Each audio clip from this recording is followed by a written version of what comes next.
하나님의 말씀 지난 시간에 이어서 요한복음 6장을 계속해서 보도록 하겠습니다. 요한복음 6장 지난 시간에 15절까지 봤고요. 16절부터 33절까지 보도록 하겠습니다. 제가 한 절, 여러분이 한 절 교독합시다. 저물매 제자들이 바다에 내려가서 배를 타고 바다를 건너 가버나움으로 가는데 이미 어두웠고 예수는 아직 그들에게 오시지 아니하셨더니 큰 바람이 불어 파도가 일어나더라. 제자들이 노를 저어 10여리쯤 가다가 예수께서 바다 위로 걸어 배에 가까이 오심을 보고 두려워하거늘 이르시되 내니 두려워하지 말라 하신대 이에 기뻐서 배로 영접하니 배는 곧 그들이 가려던 땅에 이르렀더라. 이튿날 바다 건너편에 서 있던 무리가 배 한 척 외에 다른 배가 거기 없는 것과 또 어제 예수께서 제자들과 함께 그 배에 오르지 아니하시고 제자들만 가는 것을 보았더니 그러나 디베랴에서 배들이 주께서 축사하신 후 여럿이 떡 먹던 그곳에 가까이 왔더라. 무리가 거기에 예수도 안 계시고 제자들도 없음을 보고 곧 배들을 타고 예수를 찾으러 가버나움으로 가서 바다 건너편에서 만나 랍비여 언제 여기 오셨나이까 하니 예수께서 대답하여 이르시되 내가 진실로 진실로 너에게 이르노니 너희가 나를 찾는 것은 표적을 본 까닭이 아니요 떡을 먹고 배부른 까닭이로다. 썩을 양식을 위하여 일하지 말고 영생하도록 있는 양식을 위하여 하라. 이 양식은 인자가 너희에게 주리니 인자는 아버지 하나님께서 인치신 자니라.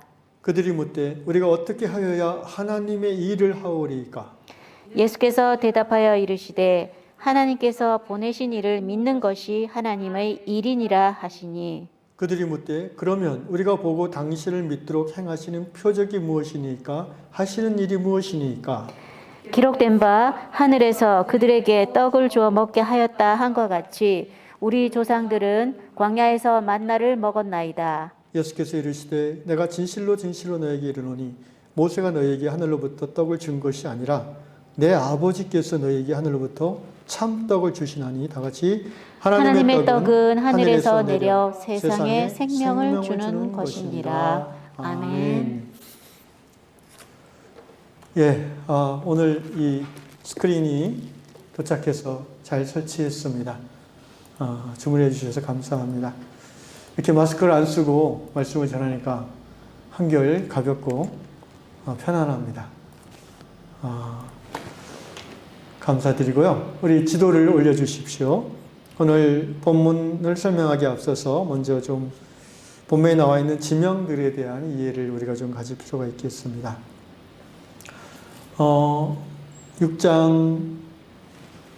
요한복음 6장 1절에 보면 그 후에 예수께서 디베랴의 갈릴리 바다 건너편으로 가시며 이렇게 말씀하고 있습니다.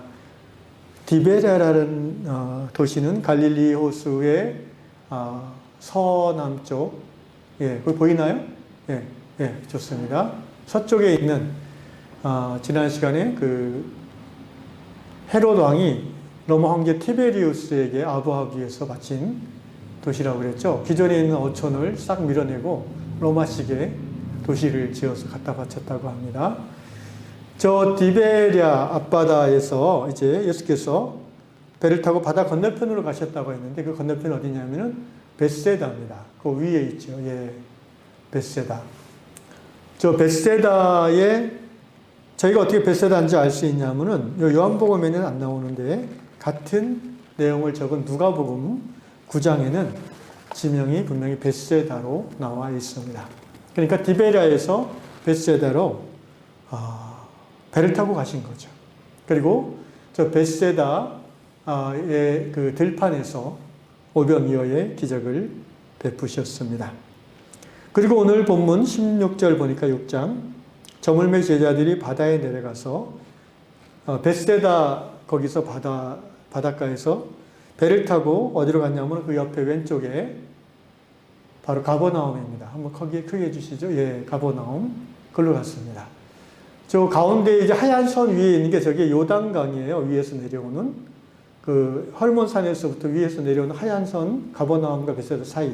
아니 지도를 위에 보시면 예, 그 하얀 선 있잖아요. 가운데 베세다와 가버나움 중간에 갈릴리 호수에서 하얀 선으로 표시된 게 예, 그게 요단강. 헤르몬산에서 내려오는 북쪽 요단강입니다. 그 요단강을 기준으로 서쪽과 동쪽으로 이 영역이 나눠지는데 가버나움은 헤롯 안티파스라는 분봉왕이 다스리고요. 동쪽은 헤롯 빌립, 안티파스의 이복 동생이죠. 이 다스리는 영토예요. 그래서 두 가버나움, 베세다 둘 다 갈릴리에서 꽤 발전된 유명한 그런 어촌들입니다. 자, 지금 이제 예수님의 제자들이 이제 예수님은 베세다 지역의 산에 올라가셨고, 왜 올라가셨죠? 오병이어의 기적을 경험한 사람들이 예수님을 억지로 왕 삼으려고 하니까 예수님께서 싫어하시면서 산으로 올라가셨고, 제자들은 그 베세다 바닷가에서 배를 타고 가버나움으로 간 거예요. 자, 가버나움을 가는데 이제 날이 어두워졌어요. 예수님은 그들에게 오지 않았어요. 18절에 보니까 큰 바람이 불어 파도가 일어났어요. 그래서 19절에 제자들이 노를 저어서 한 10여리쯤, 영어 성경에는 3, 4마일 이렇게 돼 있고요. 한 3, 4km 간 거죠. 여러분, 갈릴리 바다는요, 바다라고 하기는 그런데 사실 호수인데 내륙에 있잖아요. 근데 이제 유대인들은 바다라고 불렀습니다. 그래서 저 바다는 이제 좀 확장해 보시면요. 크게 보시면, 예. 남북으로 한 21km 정도 되고요. 남북이. 동서가 한 12km 된다고 합니다. 지금 저 지도에 나와 있는 밑에 그 빨간 그게 10km예요. 처음부터 끝까지가. 그러니까 그걸로 기준으로 해주시면 대충 감이 잡히시죠? 그리고 둘레가 한 50 몇 킬로 되고요. 쭉 한 바퀴 도는 게. 그 다음에 물고기 종류도 한 20여 종 산다고 합니다. 그러니까 저 호수를 중심으로 마을이 형성되되 어촌이 형성되는 것이고요. 생활 지역이 저 호수 중심으로 한 초원지대가 주로 사람들이 살고 있는 지역이겠죠. 자, 저 디베리아 또는 갈릴리 또는 뭐 게네사렛 호수라고도 성경에 다양한 3가지 정도 이름이 나오는데요. 어쨌든 제자들이 지금 베세다에서 가버나움, 헤롯 빌립의 영역에서 헤롯 안티파스의 영역으로. 근데 실제 이제 거주하는 사람들의 어떤 왕래 제한 이런 거는 없었어요. 그래서 자유롭게 왔다 갔다 할 수 있었고요.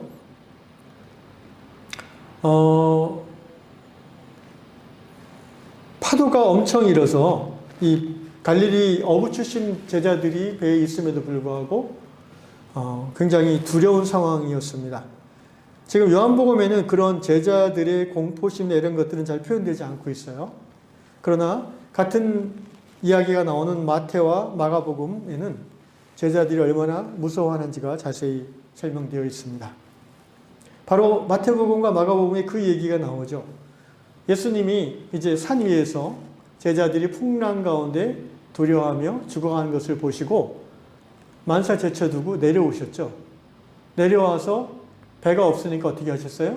그냥 물 위를 걸어오셨다고 되어 있죠. 보니까 물 위를 꽤 걸으셨어요. 몇십 메타 정도 걸은 게 아니에요. 10여리쯤 왔다고 그랬으니까 물 위를 걸어서 한 몇 킬로 이상 오신 거예요. 예수님이 좀 많이 힘드셨을 것 같아요. 얼마나 힘드셨을지 모르겠는데 어쨌든 이게 보통 일이 아니죠. 제자들의 그 두려움과 죽어감을 보시고 스승이신 예수께서, 하나님이신 그분께서 초자연적인 이적을 행하시고 계십니다. 바로 마태복음과 마가복음에는 바다 위를 걸어오는 예수님을 보고 제자들이 뭐라고 그래요? 유령이다라고 더 무서워합니다. 그때 예수님께서 나다라고 하시면서 두려워 말라라고 하시고, 그때 베드로가 어떻게 하죠? 좀 특이한 성격의 우리 베드로 사도께서 정말 주님이시라면 저로 하여금 바다를 걷게 해주십시오. 주님처럼 걷게 해달라고 했을 때 예수님이 무슨 생각인지 모르지만 오라 하셨거든요. 그때 베드로가 오라고 한다고 정말 이 배를 벗어나서 그 풍랑이는 캄캄한 바다에 이게 발을 담갔어요. 근데 정말 걸을 수 있었죠. 다만 몇 발자국 걷다가 예수님 바라보던 눈빛이 파도와 컴컴함을 바라보게 됐을 때 믿음이 약해져서 그만 빠져버렸고 예수님이 바로 구해주시는 그런 이야기들이 나오는데 오늘 요한복음에는 그런 얘기는 아예 나오지 않습니다. 요한복음에는요, 사도 요한의 주 관심은 어디에 있다고 그랬죠? 네, 시종일관 예수가 누구인가에 있다고 그랬죠. 그 요한복음에 나오는 7가지의 표적, 기적이라고 안 하고 세메이언, 표적이라는 단어를 쓴 이유가 거기에 있다고 그랬죠. 기적은 기적이되 그 기적을 경험한 사람들이 그 기적을 일으키신 그분, 예수가 누구인가? 예수는 하나님의 아들이요, 예수는 구원자 그리스도이심을 증거하고자 하는 목적으로 요한은 기록했기 때문에 제자들의 감정이나 뭐 이런 것들은 별로 요한은 자세히 기록하지 않았다는 것입니다. 자, 예수께서 바다 위를 걸었다는 이 기사. 고대로부터 여러분 바다라는 그 곳은 사람들의 두려움의 대상이었어요. 그죠? 왜? 인간은 물고기랑 달라서 땅에 발을 디딜 때 안정감을 느끼는 거예요. 바다는 안전하지 않아요.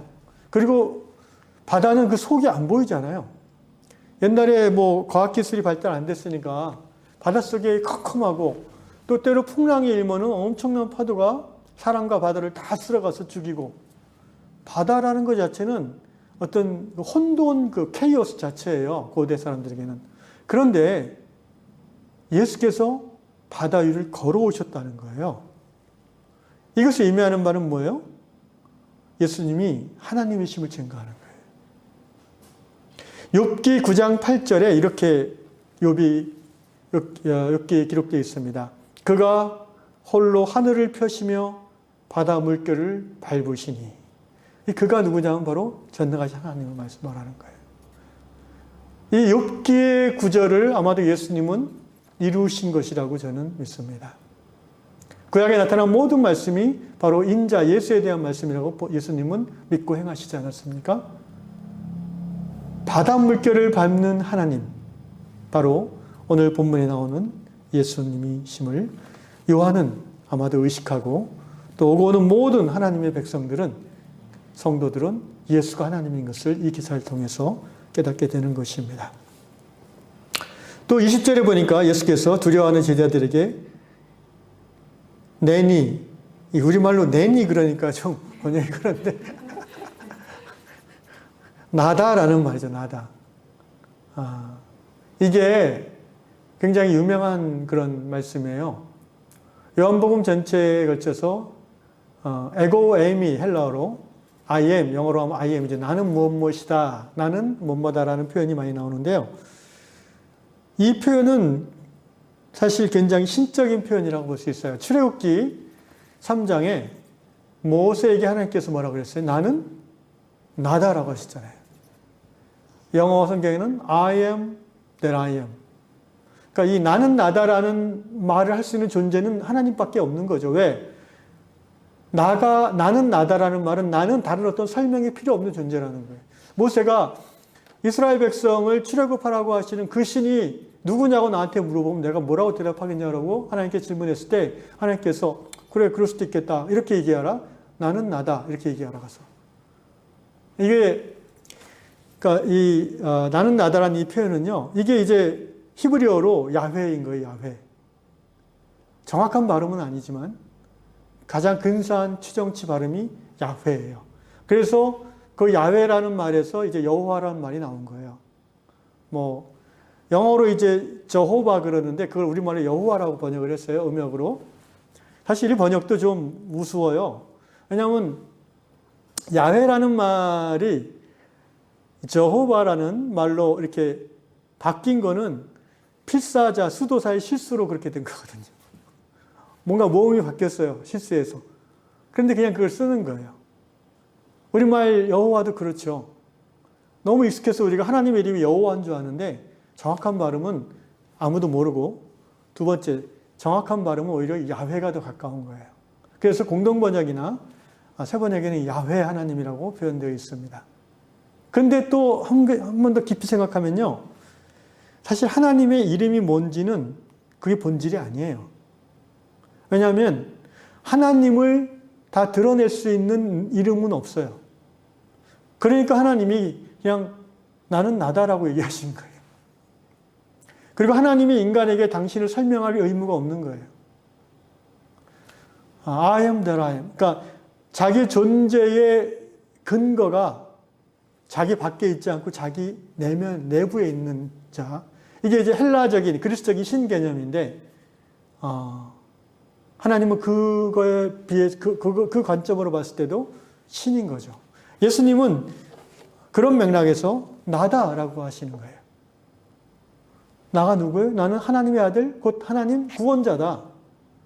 그런데 너는 왜 두려워하냐? 라는 의미가 여기 예수님 말씀에 들어있겠죠. 두려워하지 말라.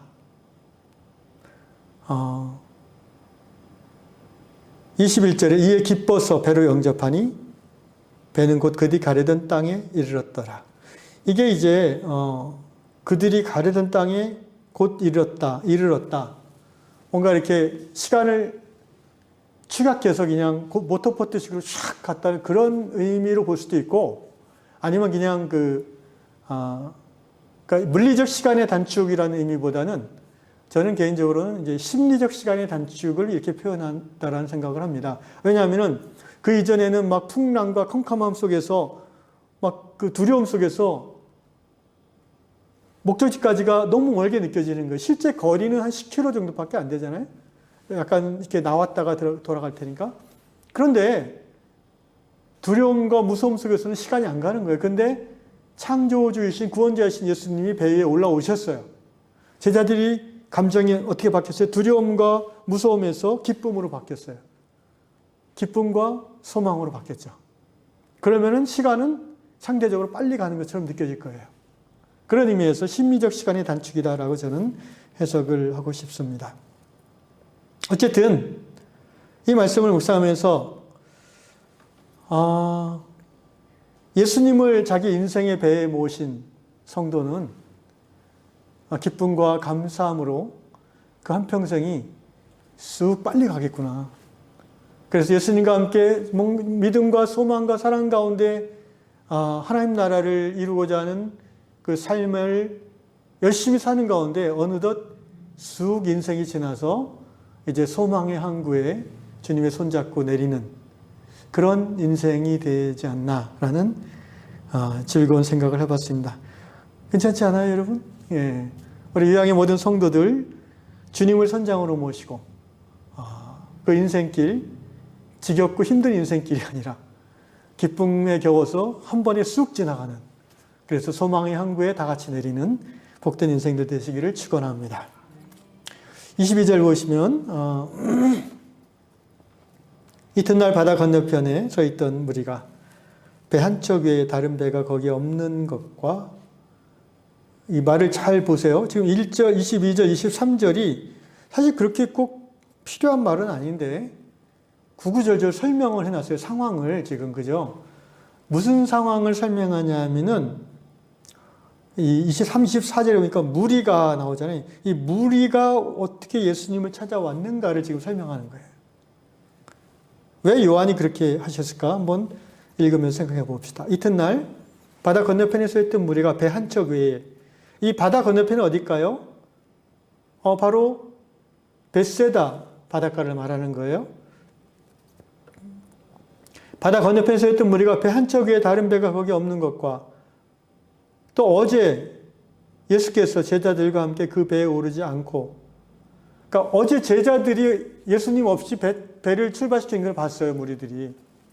지금 무리들의 관심은 사실 제자들이 아니라 누구의? 예수지, 예수. 예수님을 따라가려고 하는 거예요. 그런데 어제 제자들하고 안 갔는데 예수님이? 그럼 여기 벳세다에 있어야 되는데 아무리 찾아도 없는 거예요, 예수님이. 근데 무리가 많으니까 제자들이 있는 곳으로 가신 것 같다 하고 25절에 23절에 보면 그러나 디베라에서, 아까 벳세다 바다 건너편 이쪽 티베리아 도시죠. 거기서 배들이 주께서 축사하신 후 여럿이 떡 먹던 그곳 벳세다죠. 그러니까 디베라에서 배들이 또 왔어요. 그래서 거기에 예수도 안 계시고 24절 제자들도 없음을 보고 그 배들 다 얻어 타고 예수를 찾으러 가버나움으로 갔어요. 굉장히 복잡하게 설명했죠. 이 두 절인데 이걸 왜 굳이 요한께서 사도께서 설명하셨을까? 이제 보니까 25절 바다 건너편에서 가버나움에서 드디어 찾던 예수님을 만났습니다. 랍비여. 랍비라는 표현은 이제 선생님, 유대교의 율법학자, 유대교의 율법 교사를 아람어로 랍비라고 합니다. 예수님은 랍비라고는 존칭을 자주 받으셨습니다. 언제 여기 오셨나이까? 이건 그냥 인사말인데 예수님의 화법 중에 가끔 자주 나오는 게 뭔지 아세요? 서론 생략, 바로 본론으로 직행하는 거예요. 요한복음 3장에서 니고데모와의 대화했을 때 여러분 기억하시죠? 니고데모가 예수님 칭찬을 막 하잖아요. 당신이야말로 하나님이 보낸 선지자이고 사랑하고 그러니까 예수님이 뭐라고 바로 얘기하셨어요? 물과 성령으로 거듭나지 않으면 하나님 나라에 들어갈 수 없다라고 바로 본론을 얘기하셨죠. 오늘도 그런 내용 화법입니다. 예수님의 화법. 그냥 뭐라고 하죠? 왜 사람 듣기 좋으라고 다 기름칠하는 그런 말. 인간 사회에서는 어느 정도 필요하긴 한데 왜냐하면 다 예약한 사람들이니까 안 그러면 기분 나빠하잖아요. 그런데 예수님 화법은 그런 거 별로 안 좋아하시는 것 같아요. 그냥 바로 속에 있는 말씀 싹 바로 직접 얘기하세요. 자, 25절의 인사말에 대해서 기름칠하는 말에 대해서 26절 같이 읽겠습니다. 시작. 예수께서 대답하여 이르시되 내가 진실로 진실로 너에게 이르노니 너희가 나를 찾는 것은 표적을 본 까닭이 아니요 떡을 먹고 배부른 까닭이로다. 와우. 여러분 이 말씀을 예수님이 요한께 와서 우리들에게 바로 주일 설교 시간에 이렇게 얘기하시면은 굉장히 힘들 거예요. 그러잖아요? 확 찔리는 분이 너무 많을 거예요. 저도 전혀 안 찔린다고 얘기할 수 없는 그런 상황이죠. 예수님이 대놓고 너희가 나를 애타게 찾았느냐 이 말이에요. 지금 찾았죠. 디베레에서 바다 건너서 벳세다까지 왔다가 거기서 사람들 얘기 듣고 또 같이 뭉쳐가지고 배 타고 또 가버나움으로 와서 한참 헤매다가 예수님을 찾은 거예요. 너희가 나를 왜 따라오느냐 이 말이에요. 너희가 나를 따르는 예수 믿는 모티브 동기가 뭐냐? 자, 초신자인 거 감안해도 너희가 표적을 보고 나를 찾은 게 아니야 라고 얘기하신 거예요. 여러분 표적이 뭐라고 그랬죠? 세메이언, 요한복음에서 많이 나온 독특한 단어죠. 기적을 보고 그 기적을 일으키신 그분을 향한 이 방향 전환이 일어나면 이게 그 기적이 표적이 된다고 그랬죠. 영어로 사인이라고 그랬죠. 사인. 도로 표지판에 도로 사인이라고 하잖아요. 이쪽 방향 서울, 부산 이렇게 되어 있잖아요. 그 방향으로 가는 거예요. 그 사인을 보고. 이 기적은 기적 자체도 의미가 있지만 그것으로 끝나면 그냥 단순한 기적인데 이것이 예수를 하나님을 가리키는 사인으로 작용할 때 이걸 표적이라고 한다는 거예요. 근데 적어도 표적으로 받아들인 그 오병이요. 떡 5덩어리와 보리떡 5덩어리와 물고기 2마리를 5,000명이 먹고도 12광지가 남았던 그 물질 재생산의 기적. 놀라운 기적이죠. 아마 인류 문명이 아무리 발전해도 거기까지는 가기 어려울 것 같아요. 그것을 경험한 이 수천 명의 사람들 중에서 이제 수백 명의 무리인 거예요. 그것을 보고 이분은 창조주시다. 창조주가 아닐까? 라는 그런 벅참이 있어서 따라왔다면 좋겠는데 그럼 이제 그리스도교에 입문하게 되는 거죠. 도대체 이분이 하나님이시구나. 이렇게 이제 깨닫는 거죠. 그런데 예수님이 보니까 이분들은 따라온 사람들은 그런 사람들이야. 너는 표적을 보고 따라온 게 아니구나. 그럼 뭘 보고 따라왔나? 너희는 떡을 먹고 배불러서 왔구나. 육신의 양식, 물질,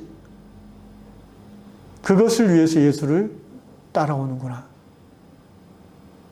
오늘 이 예수의 말씀은 오늘 한국교회에도 해당되는 말씀이라고 생각합니다. 오늘 한국교회가 세속화의 길을 걷고 있는 이때에 가장 극심한 세속화의 징표가 무엇입니까? 물질주의입니다. 우리는 예수 믿고 구원 얻으며 또 하나님을 사랑한다 하면서도 물질을 많이 소유한 자가 축복받았다고 생각합니다. 하나님이, 그러니까 이런 표현 쓰면 안 되죠. 하여튼 솔직하게 얘기하면은 이런 거예요. 제가 전에 섬기던 교회 한 장로님이 좀 이렇게 부유하지 않은 분이었어요. 그래서 늘 주일날도 제일 일찍 나와서 이렇게 막 그 의자 줄도 맞추고 눈에 보이는 휴지도 줍고 새벽마다 나와서 기도하시는 그런, 성경도 되게 많이 아시는 분인데 벌이가 시원치 않았다는 거죠. 그래서 이분이 늘 좀 뭔가 이렇게 위축되어 있는 게 있어요. 그 부분에. 근데 그 위축되어 있는 이유가 이분 자신이 갖고 있는 그릇된 가치관 때문에 그래요. 뭐냐면은 장로가 돼가지고 헌금도 많이 못하고 늘 면목이 없습니다. 뭐 저한테 가끔 그러세요.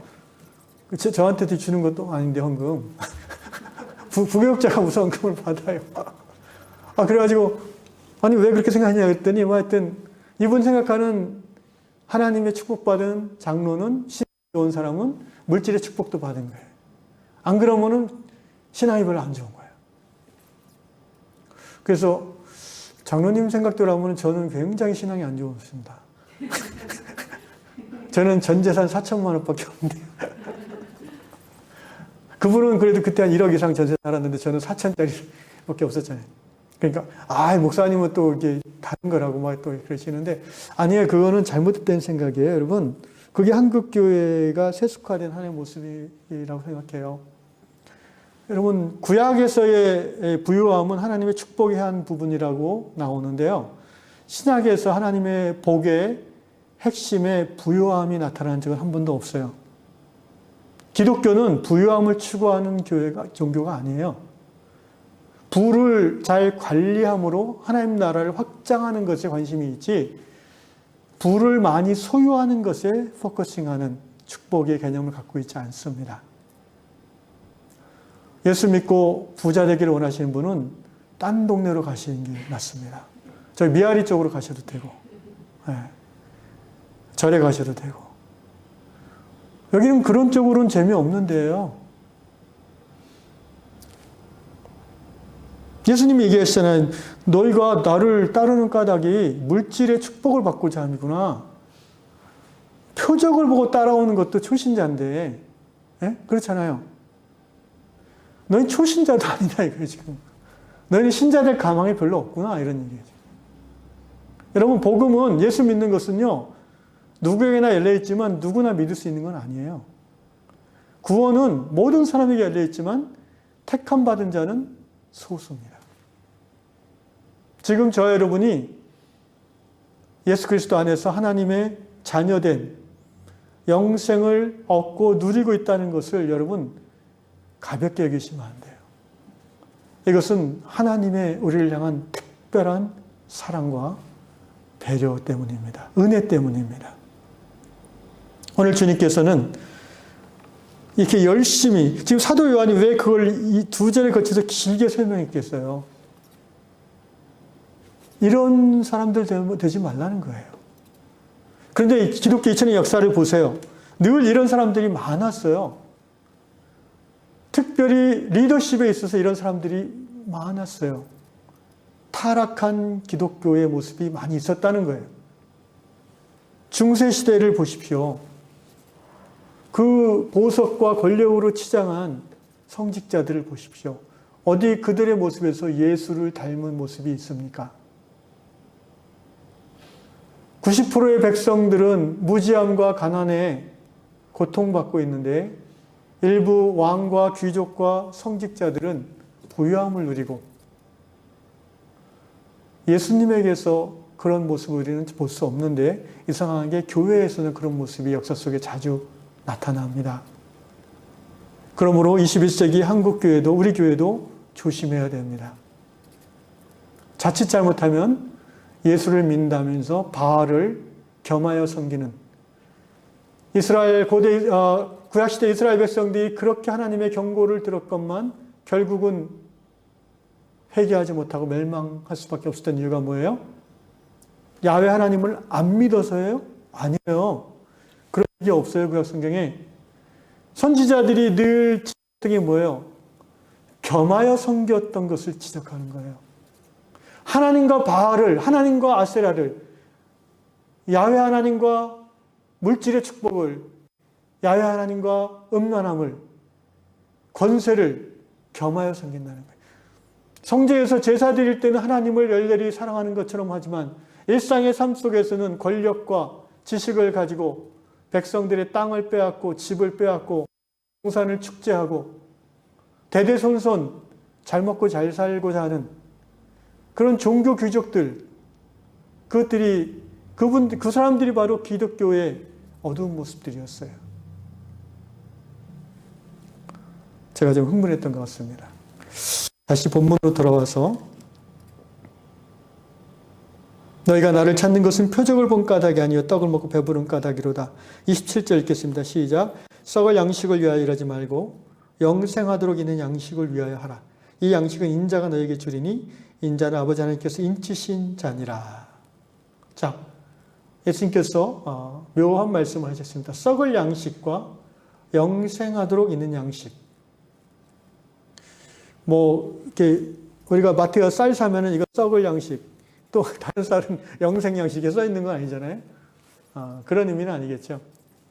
쌀은 그냥 쌀이에요, 그죠? 근데 그 쌀을 먹는 사람이 이제 따라서 그 쌀이 썩을 양식이 되기도 하고 영생하도록 양식이 되기도 한다는 거예요. 무슨 말인지 좀 구체적으로 봅시다. 27절을 영어 성경에는 Do not work for food that spoils. spoil이라는 것은 부패한다는 말이죠. 부패할 음식을 위해서 do not work for 일하지 말라. But for food.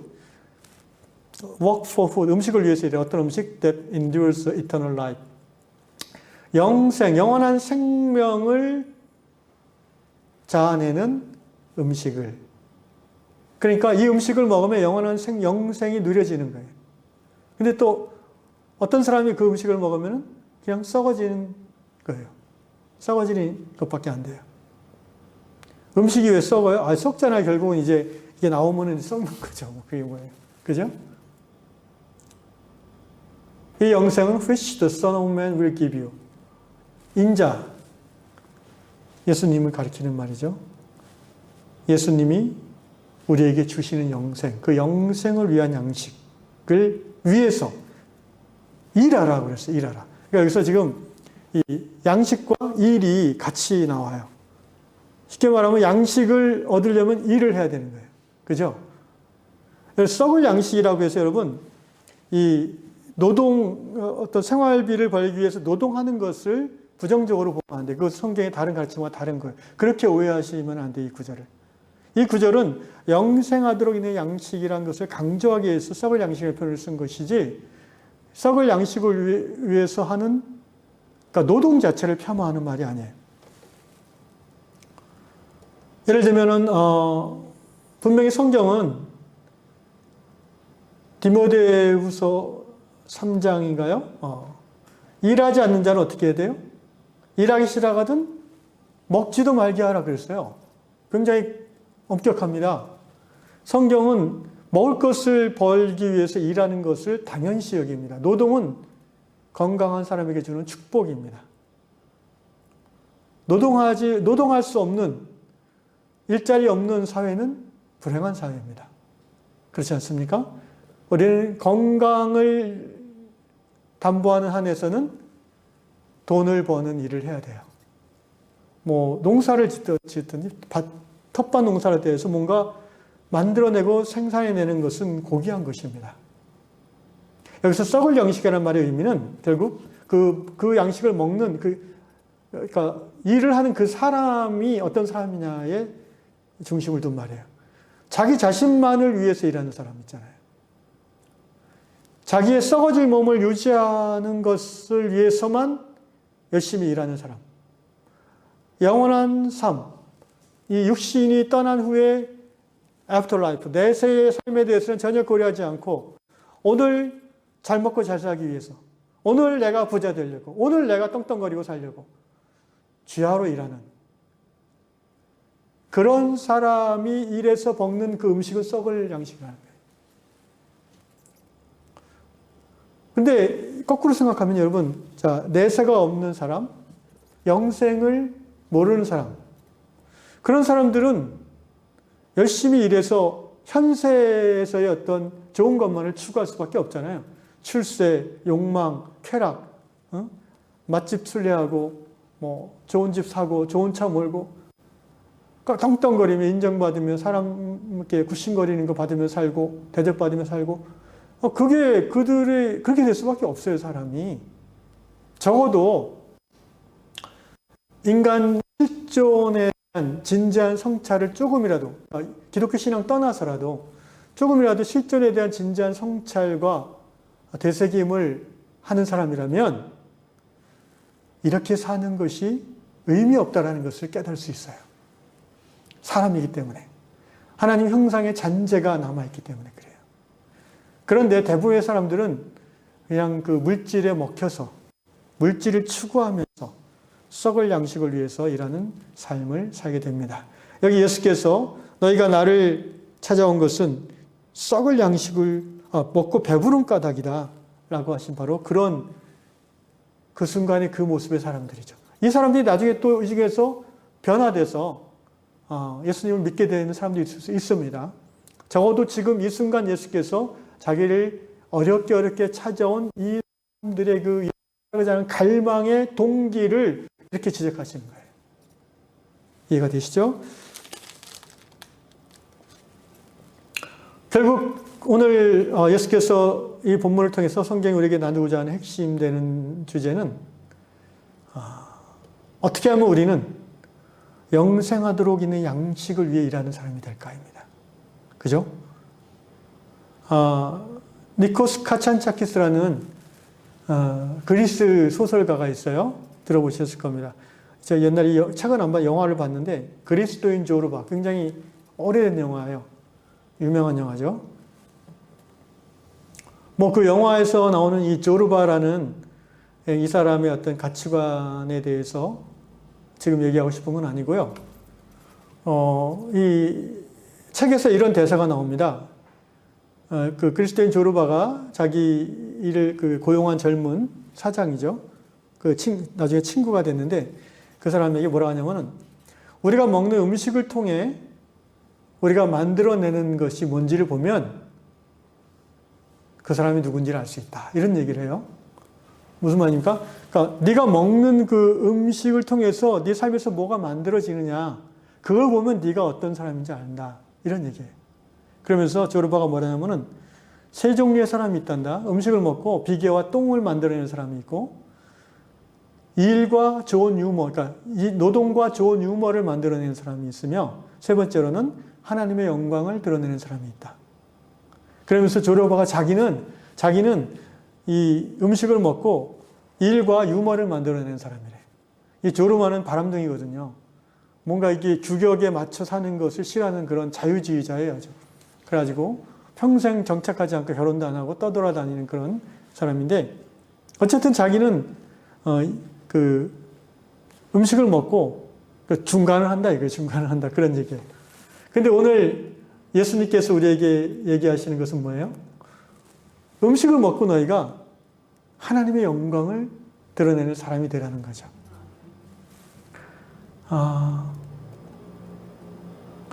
그래서 이 영생하도록 있는 양식을 위해서 일하는 자가 되려면은 결국은 예수를 삶의 구주로 받아들이고 예수를 따라 살면은 그렇게 되는 거예요. 사실은 교회가 그런 곳 아닙니까? 예수를 믿는 사람들이 모여서 썩을 양식을 위해서 열심히 일하는 사람들이 아니라 이 땅 가운데 하나님의 영광을 드러내고자 열심히 일하는 사람들. 그리고 그 열심히 하나님의 영광을 위해서 일하다 보니까 하나님이 먹을 것을 챙겨주시는 사람들. 할렐루야. 그게 그리스도인이죠. 그게 성도입니다. 여기 여러분 크리스찬이 이제 직업관이 제가 신우회에서 자주 얘기하는 부분인데요. 여러분의 최종적 사장님이 여러분 회사 사장이라고 생각하면 안 된다고 제가 자꾸 강조합니다. 여러분에게 월급을 주는 사람이 여러분의 사장님이 아닙니다. 저 하늘에 계신 회장님이십니다. 그 회장님이 여러분이 월급을 주려면 여러분이 회사 일만 잘하는 게 아니라 그리스도인으로서 하나님의 영광을 일하는 가운데 드러내는 사람, 적어도 그렇게 하고자 애쓰는 사람일 때에 하나님께서, 회장님께서 사장님을 통해서 여러분에게 생활비를 지급하시는 거라는 거죠. 이 개념이 그리스도 안에 없으면은 직장 안에서 다른 불신자와 구별되는 삶이 나타날 수가 없습니다. 다들 그냥 그 연봉과 그 인사고과에 쩔쩔매면서 눈치 보면서 살아가는 그런 셀러리맨밖에 되지 않는 거죠. 나의 최종 보스는 예수님이라는 자부심을 가지고 우리가 일터 현장에서 하나님의 영광을 드러내는 일을 열심히 하는 가운데 하나님 우리에게 주시는 필요한 것들을 채워주시는 것을 통해서 우리가 맛있는 음식도 먹고, 그럴 때 그 음식이 썩을 양식이 아니라 영생하도록 있는 양식이 된다는 것입니다. 아멘. 구체적으로 영생하도록 있는 양식. 사실 여러분 제가 이제 우리나라 교회를 자꾸 이제 안 좋게 얘기해서 저도 속이 상한데 이제 좋은 얘기 좀 해보겠습니다. 그럼 우리나라에 이제 3대 종교라면 이제 성당, 교회 이렇게 얘기하죠. 불교, 캐토릭, 개신교. 사실 개신교와 캐토릭은 다 기독교라는 틀에 들어갈 수 있는데 어쨌든 일반 사람들은 좀 다르게 보는 것 같아요. 이 세 종교 단체 중에 사회 구제를 제일 많이 하는, 금액으로 따져서 하는 데가 어딜까요? 1번 절, 2번 성당, 3번 교회. 자, 1번이라고 생각하는 사람. 온라인으로 듣고 있는지 모르겠어요. 아무래도 절이 자비를 강조하니까 많이 이 보시를 베풀지 않을까? 자, 2번 캐토릭, 성당이라고 생각하는 사람. 그래도 카톨릭이 사회에서 그래도 사람들이 좀 좋아하는 것 같은데 아니에요. 여러분, 금액으로 따지면 압도적으로 우리나라에서는요, 개신교가 구제금이 훨씬 많아요. 아마 캐톨릭하고 절 합한 것보다 많을 거예요. 왜냐하면은 개신교인이 일단 제일 많고, 숫자적으로. 그리고 기본적으로 교회가 헌금을 쓸 때에 구제를 하는 것으로 다 알고 있어요, 개신교인들은. 그러니까 우리 개신교인들에 있어서 사회적 약자를 위해서 돈을 내는 거는 그냥 삶의 기본인 거예요, 교회는. 이 강남의 대형 교회들, 이렇게 사랑의 교회, 온누리 교회, 명성교회, 이런 한국의 10대 교회 내는 그런 사회복지 구제금만 해도 아마 웬만한 교단보다 훨씬 많을걸요. 그 교회들이 저는 특별히 이렇게 성숙한 교회라고 얘기하고 싶지는 않아요. 그러나 워낙 규모가 크다 보니까 일정 퍼센테이지를 구제로 이제 흘려내보야 되는 그런 사명이 있으니까 자연히 사회적 약자들, 사회에 도움을 필요한 사람들에게 흘러가는 금액이 개신교가 제일 많다는 것입니다. 구체적인 시간이 없어서 통계 수치는 얘기하지 않겠지만 찾아보시면 나옵니다. 결국 교회는요, 썩을 양식을 위해서 일하는 사람들이 많지 않고, 없다고는 할 수 없어요, 솔직히 말해서. 왜냐하면 이 초대교회처럼 우리가 지금 가려서 예배 들어오는 게 아니잖아요. 요새 코로나 때문에 좀 가려서 들어오는 거지만은, 코로나 이전에는요, 예배당 예배드리러 온다면 누구나 웰컴 환영하잖아요. 근데 여러분, 초대교회 때는 그렇게 못했어요. 최소한 예수 믿고 6개월을 교육을 받아야지 주일 예배, 공예배에 참석할 수 있었어요. 그러니까 지금 교회에 앉아있는 분들 중에 다 이렇게 100% 영생을 위한, 영생하도록 양식을 위해서 일하는 분이라고 얘기하는 거는 정확한 표현이 아니라고 생각해요. 그러나 적어도 영생하도록 있는 양식을 위해서 일하는 사람들이 대다수이 저는 교회라고 생각합니다. 자, 이제 다시 본문 마무리하면 28절 그들이 묻되, 이렇게 예수님이 얘기하니까 이분들이 좀 찔렸나 봐요. 그래서 질문합니다. 예수님이. 그럼 우리가 어떻게 하여 하나님의 일을 하오리까? 그러니까 뭔가 영생하도록 있는 양식을 위해서 일하라는 말을 이들은 하나님의 일, 이것도 정확한 이분 그렇게 이해한 것 같아요. 하나님의 일을 어떻게 할 수 있습니까? 라고 질문했을 예수께서 29절 같이 읽겠습니다. 29절 시작. 예수께서 대답하여 이르시되 하나님께서 보내신 일을 하나님의 일이니. 이게 좀 문장이 이상하죠. 그죠? 믿는 것이 일이다. 그러니까 뭐 노동하고 뭐 회사 다니고 장사하고 이런 거 아니라 예수 잘 믿는 거. 하나님이 보내신 분이 예수잖아요. 구원자네. 예수 잘 믿는 게 하나님 일 잘하는 거라. 자, 앞에 썩을 양식, 영생하는 양식이라는 개념하고 연속선상에서 이 말을 이해하시면 이해가 됩니다. 예수를 잘 믿으면 그 삶이 예수를 닮아가고, 그죠? 그래서 열심히 일해서 자기 입만 채우는 그런 가치관을 가진 사람이 아니라 열심히 일함으로 하나님의 영광을 드러내고 또 열심히 일함으로 자기 가정도 생계를 채우지만 또 더 약한 자, 가난한 자에게 흘려보내면서 하나님의 영광을 드러내는, 그게 예수 잘 믿는 사람의 삶이잖아요. 아멘? 그러니까 결국 예수 잘 믿는 게 하나님 일을 하는 거예요. 반대로 예수 믿는 일에는 관심 없고 열심히 하나님을 위해서 일한다고 하면 반드시 실족한다는 거예요. 교회 안에서도 마찬가지입니다. 하나님의 일을 열심히 한다고 하는 것은 예수를 잘 믿는 것이 기본이에요. 믿음의 성숙이 없이 봉사만 열심히 한다? 반드시 교회 안에 문제가 일어나게 돼 있어요. 여러분, 교회 문제는 초신자들이 일으키지 않아요. 그죠? 교회 문제는 주로 저 같은 목사님이나 장로님이나 이게 오래 믿은 사람들이 서로 싸우면서 문제가 나잖아요. 솔직히 현실이 그렇죠. 초신자들은 어떻게 돌아가는지도 모르고 그냥 저 뒤에 앉아있다가 예배 끝나면 가고 그냥 헌금만 좀 하고 그러시잖아요. 문제를 일으킬 수가 없어요. 그러니까 예수를 잘 믿는 게 하나님의 일을 하는 거예요. 그러기 위해서 우리가 봉사보다 예배가 우선이에요.